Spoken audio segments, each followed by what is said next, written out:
Surgeon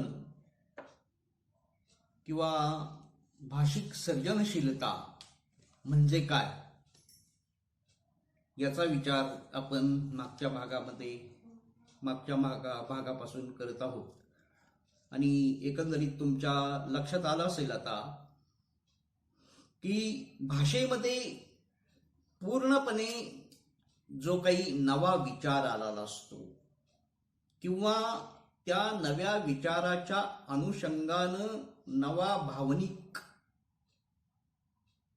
विचार आणि शाब्दिक आकार, भावनिक विचार आणि शाब्दिक आकार जो यापूर्वी कुणी केला नाही असा केलेला भावनिक विचार आणि शाब्दिक आकार म्हणजे सर्जन. या अनुषंगानं प्रत्येक साहित्य कृती म्हणजे सर्जनच असतं. उदाहरणार्थ आता पु ल देशपांड्यांची व्यक्तिचित्र किती तुम्ही वाचलीत हे मला माहिती नाही, कथा किती वाचल्यात मला माहिती नाही, कादंबऱ्या किती वाचल्यात मला माहिती नाही, पण प्रत्येक कादंबरी म्हणजे नवा सर्जनशील आविष्कारच आहे. आता तुम्ही चित्रपटातील गाणी वगैरे ऐकली असतील कदाचित, त्यामुळे मग तुम्ही ऐकलेल्या चित्रपटातल्या गाण्याचं वगैरे एखादं उदाहरण इथं घेता येईल. ते कशासाठी तर तुम्ही फारसं साहित्य वाचलेलं नसेल नाही, त्यामुळं ते म्हणजे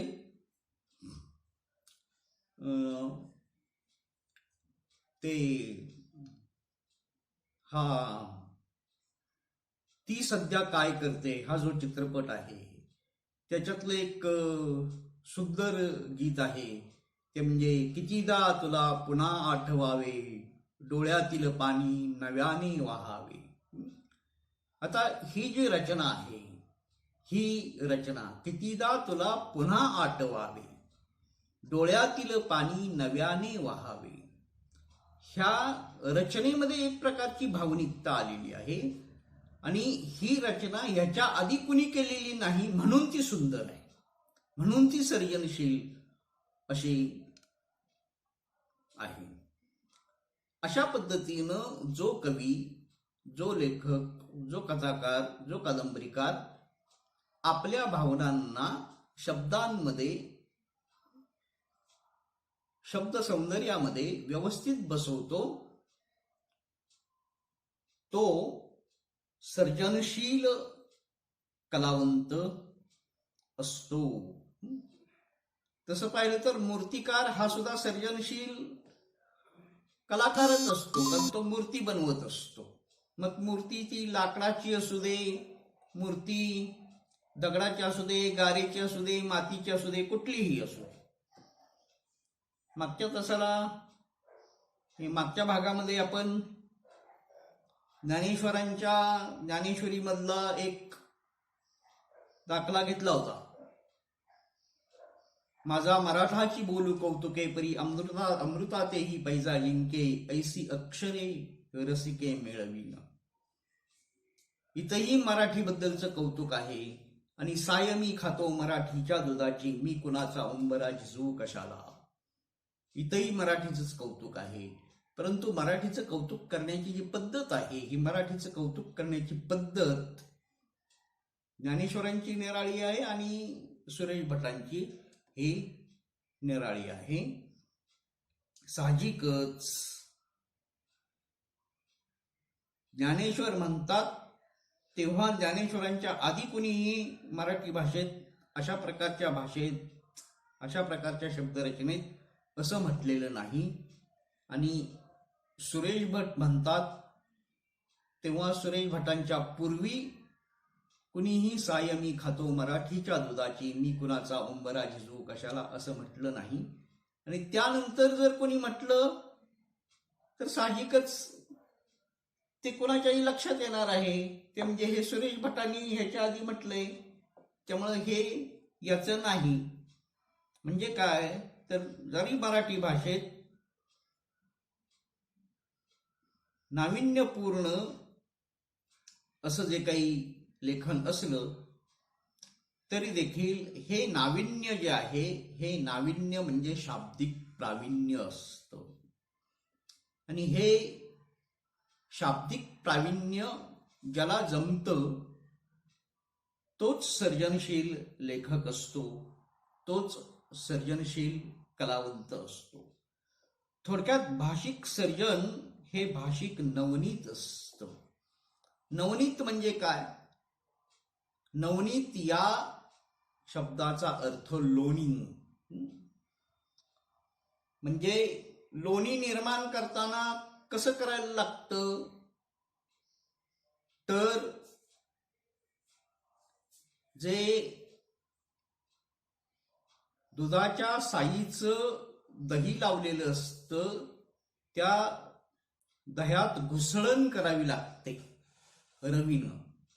आणि घुसळण केल्यानंतर जे त्याच्या वरती नाविन्य येतं ते नाविन्य म्हणजे ते नवनीत. आणि खाली राहतं ते ताकाचं पाणी राहतं. ताकाच्या पाण्याला काही किंमत नसते. नवनीताला म्हणजे लोण्याला किंमत असते. म्हणजेच इथं सर्जन म्हणजे भाषिक नवनीत असतं. पूर्णपणे ते नव असतं. लोणी बनवण्याची जी प्रक्रिया आहे, ही लोणी बनवण्याची प्रक्रिया लोणी बनवणाऱ्या स्त्रियांना अवगत असते. त्यामुळं त्यांना माहीत असतं की कशा प्रकारे घुसळण केली की लोणी बनणार आहे.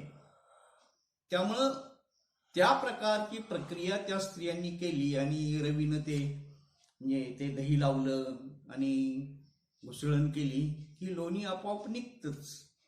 तशाच पद्धतीनं जे प्रतिभावंत असतात, हे प्रतिभावंतांना हे जमतं. पण त्याच्यासाठी कुठंतरी एखादा सामाजिक अनुभव हा असावा लागतो. आणि सामाजिक अनुभव असल्याशिवाय हे जमत नाही. कविता करतो म्हणून कविता होत नाही. आणि म्हणून केशवसुतांनी अशी असावी कविता म्हणून, तशी नसावी कविता म्हणून, हे कुणी सांगू नये. हे कवीच्या स्वातंत्र्याचा जो इथं एक विचार मांडलेला आहे तोही अगदी बरोबरच आहे. मी थोडक्यात सांगायचं झालं तर कोणत्याही भाषेतील सर्जनशील लेखन हे त्या भाषेतील त्या लेखनाच्या निर्मात्याचं असतं. त्याच्या निर्मितीवर त्याचा आणि फक्त त्याचाच अधिकार असतो. साहजिकच ज्ञानेश्वरांचं लेखन ही मराठी भाषेतील ज्ञानेश्वरांचीच निर्मिती असते. संत तुकारामांचं लेखन ही मराठी भाषेतील तुकारामांचीच निर्मिती असते. त्यांनी सर्जनाच्या रूपानं भाषेला दिलेलं ते देणं असतं आणि ते देणं ती भाषा लेणं म्हणून मिरवत असते. हे लेणं पाहून जर कोणी आपलं म्हणून काही भाषेपुढं ठेवलं तर ते त्याचं भाषेला देणंही नसतं आणि लेणंही नसतं. ती आधीच्या लेण्याची म्हणजे सर्जनाची चोरी असते. ते सर्जन नसतं, ती चोरी असते. आणि ती चोरी जोपर्यंत पचते तोपर्यंत पचते. उघडकीला आली की ते पितळ उघडं पडतं. आणि म्हणून चकाकणारं जरी बरं दिसत असलं तरी चकाकणारं सगळं सोनं नसतं.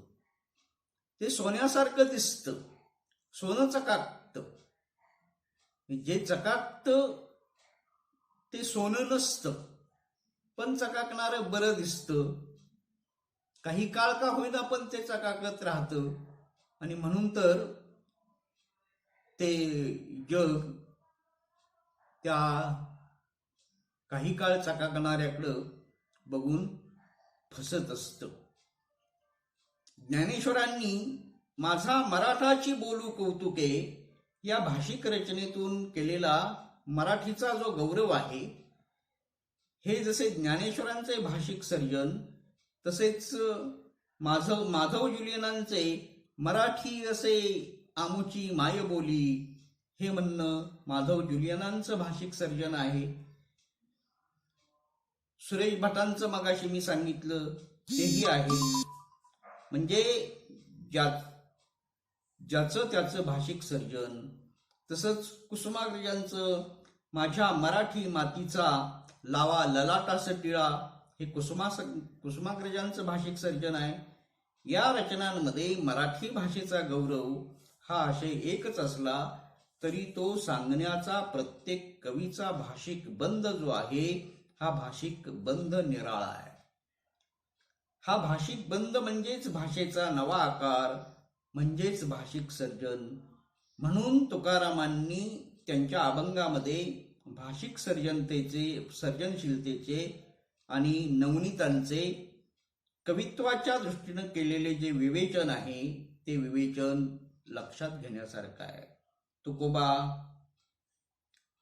त्यांच्या एका अभंगामध्ये म्हणतात, नव्हे हे कवित्व टांकसाळी नाणे, घेती भले जन भले लोक, लागलासे झरा पूर्ण नवनीते, सेविलिया हित फार होय, तुका म्हणे देवा केला बलात्कार, अंगा आले फार महंतपण. टांगसाळीतून जशी एकसारखी नाणी बाहेर काढली जातात, तसं कवित्व नसतं. तर कवित्व हे नवनीत आहे. साहजिकच तुकोबांनाही इथं अभिप्रेत आहे, ती म्हणजे कवित्वामधील भाषिक सर्जनशीलता. ह्या भाषिक सर्जनशीलतेचेच हे मार्मिक असं उदाहरण आहे. थोडक्यात भाषिक सर्जनशीलता म्हणजे भाषेमध्ये प्रतिभावंतानं स्वतःच्या प्रतिभेच्या साहाय्यानं केलेली नाविन्यपूर्ण गुंफण, जी गुंफण त्या प्रतिभावंताच्या शैलीमुळं त्यानं नाविन्यपूर्ण रीतीनं केलेली असते, तशी गुंफण ती भाषा निर्माण झाल्यापासून कुणीही केलेली नसते. नाविन्यपूर्णता हे भाषिक सर्जनशीलतेचं महत्वाचं वैशिष्ट्य असून, त्या भाषेत जे जे भाषिक सर्जन असतं ते नवतेनं युक्त असतं. सर्जनात नक्कल नसते, ते एकमेवा द्वितीय असं असतं. भाषिक सर्जनाचं किंवा भाषिक सर्जनशीलतेचं जे स्वरूप आहे, हे भाषिक सर्जनशीलतेचं स्वरूप पाहत असताना आपल्या असं लक्षात येतं, ते म्हणजे अनुभवांची जी गुंफण असते, ही अनुभवांची गुंफण प्रतिभेच्या साहाय्यानं केलेली असते. ज्याच्याजवळ प्रतिभेचं लेणं आहे, तोच आपल्या अनुभवांना भाषिक सर्जनशीलतेच्या माध्यमातून कलाकृतीमध्ये उतरवू शकतो. केवळ अनुभवांचं प्रकटीकरण करणं म्हणजे सर्जनशीलता नव्हे. म्हणजे काय, मला एक अनुभव आला आणि तो मला आलेला अनुभव मी जसाच्या तसा मांडला. मला आलेला अनुभव मी जसाच्या तसा मांडला म्हणजे ते सौंदर्यपूर्ण प्रकटीकरण झालं किंवा म्हणजे ते साहित्यकृती झाली असं म्हणता येणार नाही. तर मला जो अनुभव आलेला असतो, तो मला आलेला अनुभव म्हणजे ते त्या साहित्यकृतीचं बीज असतं आणि त्या बीजातून ती साहित्यकृती ही निर्माण होते. म्हणजे अनुभव बीज एक असतं आणि कलाकृती निराळी असते. अशी कितीतरी उदाहरणं ही आपल्याला घेता येतील. म्हणजे उदाहरणार्थ सुरेश भटांची जी गझल आहे एक, की तरुण आहे रात्र अजुनी राजसा निजलास कारे, एवढ्यातच त्या खुशीवर सांग तू वळलास कारे. आता ही जी गझल आहे, ही गझल वरवरून पाहता एखादी प्रणयाराधन करणारी गझल आहे असं वाटतं, परंतु तिच्या पाठीमागचा जर अनुभव बघितला तर अनुभव मात्र सुरेश भटांचा निराळाच आहे. तो म्हणजे एक सैन्यात असलेला सैनिक, हा सैन्यात असलेला सैनिक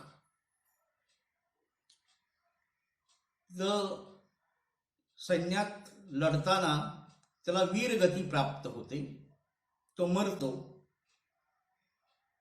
आणि त्याचं कलेवर त्याचं शव हे त्याच्या गावी आणलं जातं आणि आपल्या नवऱ्याच्या कलेवराकडे बघून ती नवविवाहित त्याची पत्नी आहे, म्हणजे लग्नाला तिच्या फार दिवस सुद्धा झालेले नाही, तेवढ्यात तिच्या नवऱ्याला मृत्यू आला, म्हणून तिच्या भावना अनावर झाल्या आणि मग ती एकदम म्हणाली की तरुण आहे रात्र अजुनी राजसा निजलास कारे, एवढ्यातच त्या खुशीवर सांग तू वळलास कारे.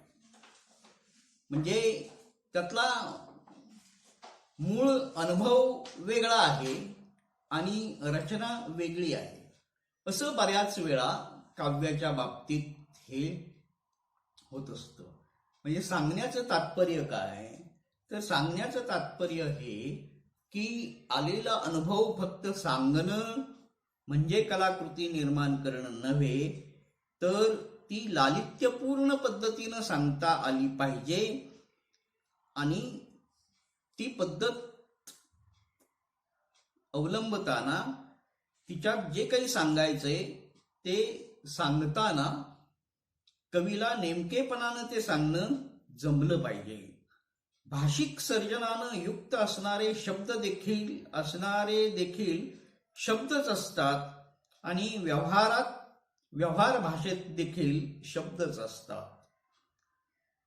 पण व्यवहार भाषेतीलच शब्द प्रतिभावंत कलाकृतीमध्ये वापरत असतो, परंतु तो शब्द प्रतिभावंताच्या प्रतिभास्पर्शामुळे लालित्यपूर्ण होतो. आपल्याला आपल्या नित्य भाषेतील शब्द समजतो आणि जो शब्द सर्जनशील आहे तो शब्द मात्र समजावून घ्यावा लागतो. व्यावहारिक शब्द आपल्याला त्याच्या अर्थानं कळतो आणि सर्जनशील शब्द हा त्याच्या भावातून कळतो. म्हणजे एखादा शब्द जेव्हा आपण ऐकतो तेव्हा तो जर आपल्याला असणाऱ्या ज्ञात भाषेतला असेल तर त्याचं चित्र आपल्या मनात तयार होत असतं. ऐकलेल्या शब्दाची मनातली जी विविध शब्दांची चित्र असतात, ही विविध शब्दांची चित्र त्या शब्दांच्या चित्राशी पडताळणी करून आपण त्याचं शब्दचित्र तयार करत असतो आणि त्या चित्राचा अर्थ काय तो अर्थ आपल्या त्वरित मनात येतो आणि आपल्याला व्यावहारिक शब्द समजतो. पण सर्जनातल्या शब्दाचं मात्र तसं नसतं. सर्जनातला शब्द कलावंतानं कोणत्या भावछटेनं वापरलेला आहे ती भावछटा आपल्याला समजून घ्यावी लागते. म्हणजेच शब्दाचं जे प्रचलित रूप असतं ते व्यवहारात असतं आणि शब्दाचं नवं रूप सर्जनशील भाषेत असतं. त्यामुळं त्या शब्दाला भावच्छटा प्राप्त होते आणि ही भावच्छटा देण्याचं कार्य प्रतिभावंत करत असतो. याचा भाषिक सर्जनाचं जे काही स्वरूप आहे याचा आता उर्वरित भाग आपण पुढच्या भागामध्ये बघू.